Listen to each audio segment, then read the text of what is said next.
I feel like everyone sells t-shirts on Etsy, including myself, and that's why I'm always on the lookout for new innovative products to sell. And I recently stumbled upon jigsaw puzzles. It turns out they're not just popular, it's actually a booming market. In fact, people are making upwards of $9,000 selling puzzles on Etsy. And as you'll see in this video, there's opportunity for you to get a piece of that action and to start selling your very own puzzles. So let's take a look at all of this together. Let's do a little bit of research on Etsy, then we'll go and design our very own puzzles, and then we'll go through the process of actually publishing this on Etsy. Now, before we dive in, why puzzles? Well, as you'll see in a minute when we jump into our research stage, puzzles are in demand. People want puzzles. And another really good sign, which we'll see in just a second, is that you can actually make some decent profits off of puzzles as well. But finances aside, why would we want to sell puzzles on Etsy in particular? Well, puzzles make great gifts, and Etsy is now starting to focus a lot more on being the go-to platform for anything giftable. So if you're able to play along with that and offer products which make fantastic presents or gifts, you can really see success on Etsy. And what I absolutely love about puzzles is how versatile they are. You could really use puzzles regardless of what niche you're selling or operating in. You could create sports puzzles, you could create hiking puzzles, gardening puzzles, whatever tickles your fancy. Or you could, of course, just start a product shop. So you could start your very own puzzle shop. So mine might be called Danny's Puzzle Shack, for example. And I could sell only puzzles catering to different events, different occasions, and different niches. Let's jump into Etsy and start doing a little bit of research to understand what the numbers actually tell us. So to start off some of this research, we're actually going to be doing some digging in Etsy itself to get a better understanding of what's out there already, what's selling, what are people looking for, and how much money are people making with these products. To get a better understanding of exactly that, we're going to be using Everbee, which is a Etsy research tool. You'll see that in action in just a second.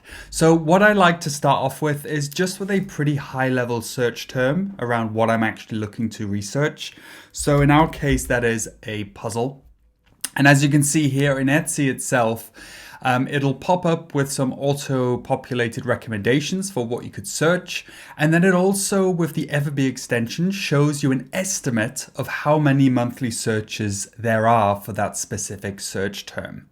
This is good because it gives us a good idea, firstly, of what the demand may be like for our type of product. It also gives us a little bit of an idea around ways we can start thinking about keywords that we may want to include in our listing later on Etsy. But let's keep it pretty generic for now. Stick with puzzle. We'll click on puzzle, and you could now, of course, just start scrolling through all of the results. Absolutely. That gives you a good understanding of what may be already out there. But more likely than not, you could be spending hours and hours and hours doing that. What I like to do is over here on the left-hand side, using the product analytics tab in Everbee itself. This is, just as the name suggests, a way for you to get a better understanding of some of the data behind some of these products that are already out there. So we're in product analytics. I'll click on search entire database. And this will now pull up all of the different products that include the keyword puzzle. I want to understand how many sales different products are making. More specifically, I want to know which products are making the most sales at the moment. So I'm interested in looking at monthly sales. And if I click on the little arrow next to monthly sales, I can now rank these in descending order. So we can see here, this top result here actually makes about 800 sales per month and, upwards of $10,000 in revenue every single month as well. Now, a quick disclaimer here. These numbers are estimates created by Everbee. These aren't official numbers provided by Etsy. So we do need to take this data with somewhat of a grain of salt, but I still like this because it gives us a little bit of a general idea of where the numbers are, what the demand is like, and what kind of money we could actually be making with this product. Another thing to note is that I have blurred out the different products and the store names simply to protect those sellers. There's unfortunately a lot of copycats out there, and we don't want to jeopardize, what these sellers have been doing and all of the great products they've been putting out there. But in general, if we look at this data, we can see, a lot of products are making, thousands and thousands of dollars. And I'm seeing a couple of different themes here in the products themselves. There's a lot of kind of children's themed puzzles, a lot of 3D kind of very unique puzzles as well, which are quite interesting. But what I'm also seeing is a lot of pretty basic, I'd like to say, kind of photo puzzles. So the idea being that you buy a puzzle, you send a photo to the seller, they then put it onto the puzzle and ship it out to you. So you have a photo puzzle. And there's a lot of them. There's a lot of them out here, actually. In fact, we've got one here that, has made over 400 sales about-ish this past month and almost $10,000 in sales. Okay, great, but revenue's only one thing, right? What we're actually really interested in is profit. Can I actually make some money off of this on my bottom line? So let's take an example here, and we're going to play around with a couple of numbers. And I found one of our photo puzzles here. And this is a 500 piece puzzle as an example, and this seller charges $48 about-ish, or just under $48. And this is one of our top sellers. They also charge $10 for shipping. And what I'm actually going to do now is I'm going to go back to Everbee and I'm going to go to the Etsy calculator, which is a profit calculator that lets you play around with different numbers to estimate what your profits may be like. So if we take this seller's numbers, let's say, what was it? It was about $47-ish. Shipping price was $10. Okay. Good to know. Now, what would our costs be? Well, if we wanted to do something like this pretty easily or pretty simple, we could use a print-on-demand provider, such as Printify, which is my preferred and favorite choice. So if we go over to Printify, I'm on Printify now, and we search for puzzle, they actually have several different options for us to choose from here in the US market. There's also some available in international markets as well. Some of them are quite similar. One that I actually like in particular is this one here, because it comes with a very nice box as well. And it gives you the opportunity to choose between 120, about 250 or 500 puzzle pieces. So let's click into this to get a better understanding of what the costs would actually be like for us. And what you'd want to do is go down to your chosen provider, click on provider info, and this will now open up all of the variants and their respective prices. So we're going to stick with this 500 piece example just to do a bit of a, side-by-side comparison. So a 500 piece puzzle here costs us $20.15 to make. If we had Printify Premium, this would be reduced by about 20% to $16.27. If you want to try Printify Premium out, there is a link in the description below. So let's stick with this $20 though for now. Let's say we don't have Printify Premium. And let's have a look how much shipping is. So if I go on shipping, standard shipping for a 500 piece puzzle is $8.39. Okay, well, let's go and plug these numbers into our calculator. What did we have? We had 2015, $8.39. Let's see if I can remember that. So the cost of item is $20.15 and then $8.39. Oops. If I now click on calculate, it'll calculate our profit margins on the right-hand side down here. And what we can see down here is that we're going to be making about $22 in profit per sold puzzle. And that equals about a 40% profit margin, which, let me tell you, is extremely high in the print-on-demand space. So this is really attractive to me. So the demand is there, there's revenue there, and there's also a very healthy profit margin. So let's have a think about what we can actually do in this space. Now, I wouldn't encourage you to just go out and start copying and pasting what these successful sellers are doing. It likely won't bode well for you. Firstly, it's not good form to do that, to just copy and paste someone else. And secondly, you're going to be up against these sellers that have been in the Etsy market for quite a while now. It's going to be tough to compete. So what I would suggest you do instead is take this idea of a personalized puzzle and taking it a step further, adding some spice and some flair to it, some additional value. Now, how can we do this? Well, we could make a photo puzzle or personalized puzzle catered towards specific niches or specific target audiences. So let's take as an example that we want to create a personalized puzzle for grandmothers as an example, right? So our target market is individuals that may be looking to create a personalized photo puzzle for grandmothers out there, maybe with pictures of their grandchildren, for example. Let's create a design together. And we're going to be doing that in Canva. Now we're in Canva. I'm going to click on create design at the top up here. And I actually want to create a custom size dimensioned canvas for us to use, because obviously we want it to be perfectly in line dimension wise with our puzzle. So if I click on custom size, it's going to ask for our width and our height. If you actually go back to the puzzle that you want to use or the product that you want to use in Printify, I'll click on start designing. And on the left here, it'll actually give us the print area size. And this is the dimensions that you want to use. So 4350 is our width. And our height was 3450. Okay, cool. If I click on create new design, this will now open up a brand new canvas for us to use and for us to start designing our puzzle template on. Okay, so let's create a template design together. And we obviously want to keep our target audience in mind. Who are we trying to sell this to? This is who you want to design this product for at the end of the day. So what I'm thinking is, maybe a little bit of a nice, maybe stripy background. Let's have a look. If I type in stripy background, what comes up? No, maybe a stripe background. Yeah, just something like this, something simple.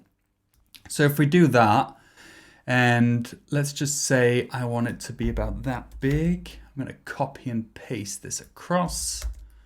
And again, let me just reshuffle these a little bit.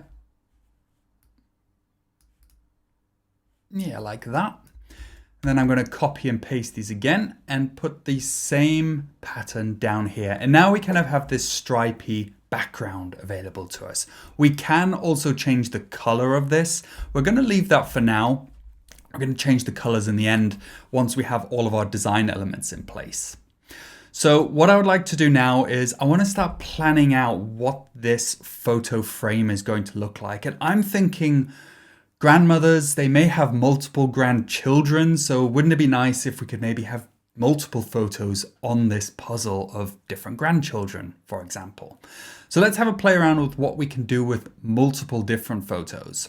And what we're going to do first is we're just going to map out what this could look like. And I'm going to put in a couple of just square frames, just where we could have some of our images. So let's say I maybe want one image there. And then I'm going to copy that. And let's say maybe I want another image there. One nice thing about Canva is that everything kind of snaps into place. So it kind of automatically aligns, which makes life a lot easier. And I'm also going to want another photo down here. Maybe we're going to make this a little bit smaller because I actually want to add a little bit of text in here as well. So we're going to do this like that. And then we're going to make one more in the middle like this. Let's try and make this middle-ish. There we go. Middle-ish, is that a word? Don't think so. So we have a couple of different design elements in here now. I now want to create a little bit of a mock-up. We want to put in a couple of different photos in here to see what this could realistically look like for our own sake, but also for our potential customers when they're actually going about potentially buying this product. So let's just search for kids, right? Kids. And let's just take a couple of photos as example. Let's take this one. This is kind of cute. I like this photo. We're going to scale this and make this suitable for that frame up there. Now, another little thing you can do on Canva, which I really like, if you click on an image or any kind of element and then click on info at the top, you can actually click on see more like this, and it'll open up related images or graphics to this photo. And so here we actually have now a little bit more inspiration for images that we could potentially use. So maybe I just want to use this one at the top up here as an example, like that. And maybe for these two frames on the side here, let's use this one. I kind of like that. That's kind of cool. There we go. We can crop this a little bit, maybe make it a little bit bigger. There we go. I like that one. And I actually want one that's similar to this. So I'm going to see more like this. I'm not seeing any really. Maybe this one. I kind of like that one. That's kind of cute as well. And maybe just want to focus in on that kid there. So if I now crop and scale this down a little bit to make it suitable for our little frame. There we go. Okay, so we have a couple of different images in place then. I actually want to try and make these a little bit bigger. I feel like there's a lot of empty space here, and I feel like we could maybe work with a little bit more space for our photos, right? So if I maybe go like this and like that, make everything just a little bit bigger.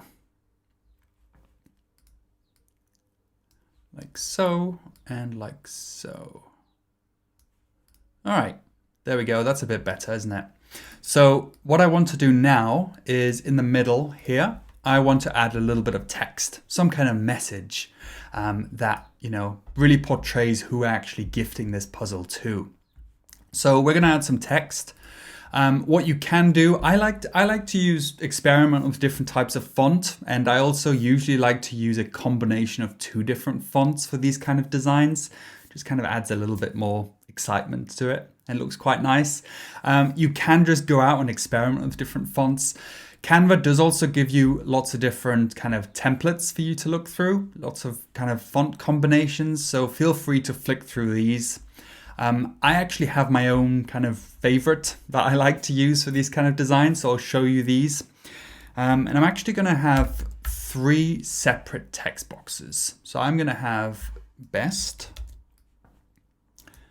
We're going to have grandma. And we're going to have ever. Ooh, I can't spell. There we go. Best grandma ever. Okay, that's good so far. We're going to center that up. Obviously, this looks a bit boring because the text is pretty generic. I'm going to make the best and the ever. I'm going to make that this Cooper BT. I kind of like the look of this Cooper BT font. And then the grandma, I want it to be a little bit more of a scripty kind of font. So like this. See, I like this. This is kind of what I like to work with here. I'm going to give this a little bit of kind of a bit of a slant. Okay, now we've got a little bit of a message in there, right? I did that very quickly. Obviously, you can spend more time in actually finding different fonts, seeing what works best for you. But that's the idea, basically. Now, one thing to note, obviously, is that we currently have these 2 different colors. They don't really go that well together, do they? I don't really like them that much. But we do want to find colors that are suitable for this target audience. So one thing I like to do is to go away and find some inspiration away from Canva. I use this website called Coolers, which is a color palette generator tool. And you can either create your own palettes or you can explore trending palettes as well, which gives you some inspiration. And I'm not going to do a lot of scrolling here. We're going to keep this pretty simple. But let's say that I want to have a little bit of like a lavendery, pinky kind of tone to this, seeing as we're targeting grandmas. So let's say for the background, I want this pink tone here. What I can do is I can simply click on the hex code and that will copy it for us. I'm now going to go back to our stripy background. Click on the pink that I want to change, and I'm just going to copy and paste that new pink or lavender tone into there. As you can see here, that color has now changed, but obviously on only one of these. What you can then do to copy this across to the other ones, you can either do them all individually, or if you just click on this already changed one, click on the little copy style button up here, and then click on the other ones, it will actually copy over the exact properties from that initial item that you copied the format from. So there we go. We've now done all of our different background stripes. Now, if we go back to our trending colors, I now want to make the text box a different color. And I'm thinking maybe this darker color here could be quite nice. So if we copy that, and we now take this text box and we do the same thing, we've now got this other color, and I'm going to change the font to white. I think that'll look better. There we go. Okay, I think we're getting there. I think we're getting there, folks, slowly but surely. I do want to fine tune a couple of things though. If you do remember, I did put those orange boxes in the background as design elements. I want to remember to get rid of those.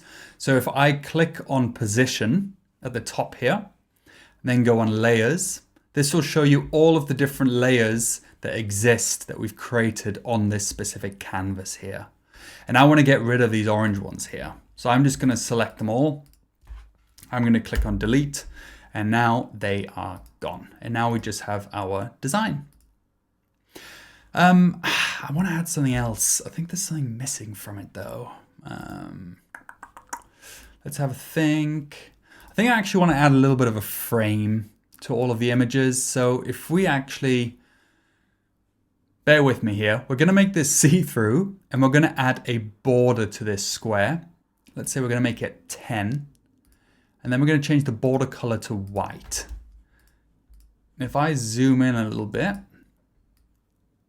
and now we do a little bit of like an inside bordery type thing. And let's try to copy this over to our other images as well and see what it looks like, right? Maybe we like it, maybe we don't. That's the fun of doing all these designs, is you can kind of see what works, what doesn't work, and go from there, basically. But I kind of like that. I kind of like that. And I think I'm gonna also add one to the text box as well, because I like it so much. Okay, so I kind of like that, right? I guess there's obviously other changes we could make to this. We could make more adjustments. We could fine tune things. But considering I did this in a few minutes, I think it's okay for us to move forward with. You get the idea here, right? Is that you could take this initial idea of creating a personalized photo puzzle, but actually sprucing it up and catering it to specific audiences or for specific events or specific occasions. So you could, for example, do a Mother's Day one, as an example, a Father's Day one. There's lots of different ways you could go about doing this to give people a little bit of inspiration, a little bit more to go by other than just add your photo here to a blank canvas. So we've got our photo template here. Now we want to upload this to Printify. So I'm going to go on Share. I'm going to click on Download. And I'm going to leave it as is. So this is already the size that we want. We're going to click on download. We don't want a transparent background in this case. And it's now going to download this. I could have given this a better name, but it doesn't matter for now. If I go back to Printify, we now have our canvas here.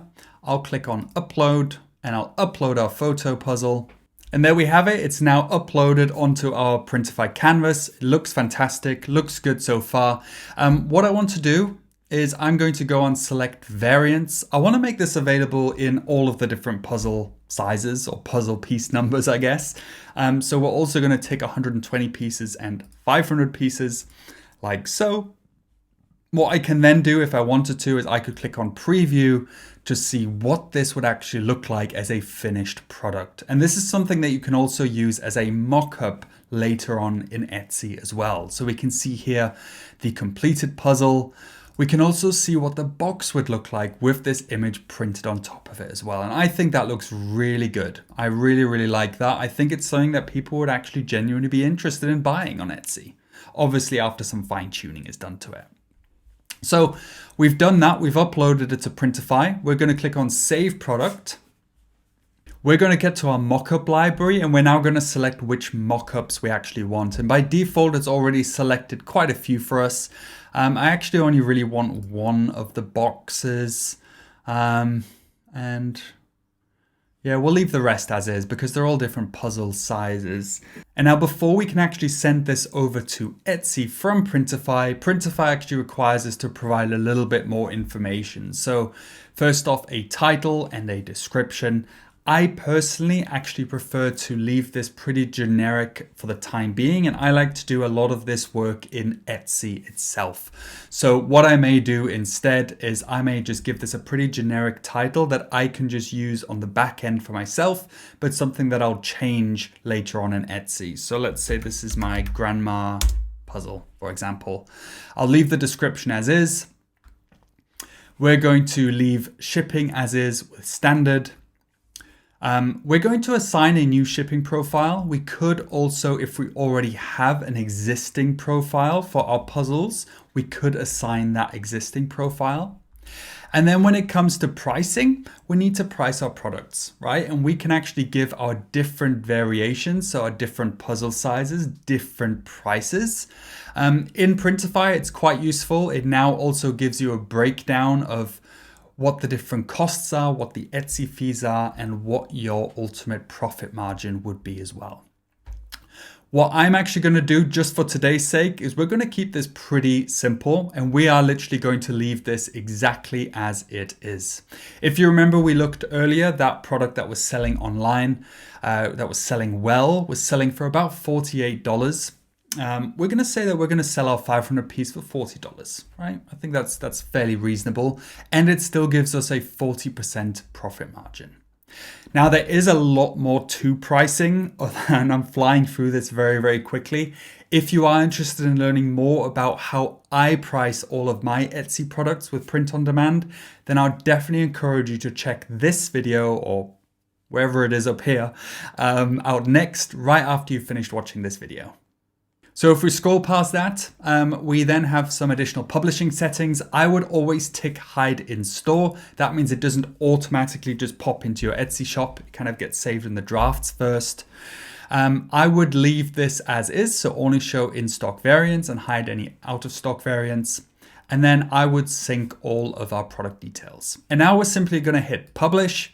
And this is now going to get sent over to our Etsy shop. So that usually takes a few minutes to fully transfer over to Etsy. Whilst we're waiting for that, let's start thinking a little bit about SEO or search engine optimization. How can we make sure that this product is going to be found on Etsy by the right people? To do that, there's so much information around there, around SEO, around what you should be doing, what you shouldn't be doing. I know it can get extremely confusing. I like to keep it quite simple, perfectly honest. I've actually created something which I call Elara, which is a GPT, an AI tool that is built into ChatGPT, which I actually use to help craft my titles, my descriptions, and my tags for all of my products. And this is completely free. You can use this as well. There'll be a link to this in the description as well. Feel free to play around with it if you want to. But I'll show you as an example here for our, let's have a think about our grandmother puzzle. I've already created a little prompt to provide Elara just to save us all a little bit of time. But essentially all I'm going to ask is to create a title, description, and tags for a personalizable puzzle. And then I provide a little bit more context around what this puzzle is and who our target customer is as well. So let's just click on enter and see what Elara spits back at us. So Elara's given us a title, she's given us a description, and then she's given us 20 different tags as well. So I've set up this AI bot so that it'll essentially give you 20 different relevant tags. Obviously, you can only add 13 to Etsy, but this gives you some flexibility around which ones you may want to use, which ones you don't want to use. Another thing, big disclaimer here, don't just copy and paste whatever Elara gives to you. This is meant to just give you a little bit of inspiration for the SEO that you want to include in this listing. So if we look at the title, for example, we've got personalized photo puzzle, custom jigsaw puzzle with grandchildren's photos, yada, yada, yada. Okay, that's a good start, but I feel like we could take this title and now do a little bit more tinkering to improve this further down the line. So again, it's a starting point. It's not the be all end all, but feel free to have a play around with it. For today's example, we are literally just going to use this just to save us all a little bit of time. But if we go back to Etsy now and we go to our listings and we go on draft, we'll now see our puzzle has showed up in our drafts. Fantastic. Okay, so it's transferred over from Etsy, from Printify, sorry. Now, what we're going to do is we're going to go back to Alara, and I am going to, just for today's sake, simply copy and paste over our information. As you can see here, Alara has made sure to keep this within the 140 character limit as well. Then if we go down to the description, we obviously need to do a little bit of work here. We want our description to, as the name suggests, really accurately describe what we're actually selling here. So I'm going to delete this first paragraph here, which is kind of just generically provided by Printify, and I'm going to paste in that description that's provided by Alara. By default, Alara will ask to enter product specifications here, which is exactly this here. That's what Printify has provided to us already. So if I cut this out, paste that in there. So I'm going to add up here a little title. It says product details. And then if we go down here and then we say how to order, and then we can say pick your puzzle size. And then we can say place order, and then we can say send images via Etsy messages. There we go, pretty simple. We could obviously provide a little bit more detail around that as well, but we're going to leave that for now. I think that's good. If we scroll down, pricing has already been transferred over. Very importantly, when you get to the details here, this first thing where it says core details, this currently by default always says handmade, made by you. You must update this to make sure that when it says who made it, you're selecting another company or person. And then when it comes to our tags, again, we want to start thinking about what relevant keywords are there that people might be searching for, wanting to find a product like this. So again, Alara, you can use Alara's suggestions as inspiration for this, but think outside the box. Do some research on Etsy itself as well. See what different search terms people are using out there. So there we have it, folks. Who knew puzzles was still a thing, right? But they're popular, they're doing well, and now you have the opportunity to actually dive in and have a crack at it yourself. It's fun, it's a great opportunity, so go and check that out. Now, one thing that I've obviously not talked about in a great amount of detail in this, because it would just take so much additional time, is our pricing strategy, because there's a lot that needs to go into that. If you're interested in learning more about how I go about pricing all of my Etsy products, then you should go and check out this video next. Thank you so much for watching. I hope you found this useful. If you did, would love it if you would subscribe and like this video. See you in the next one.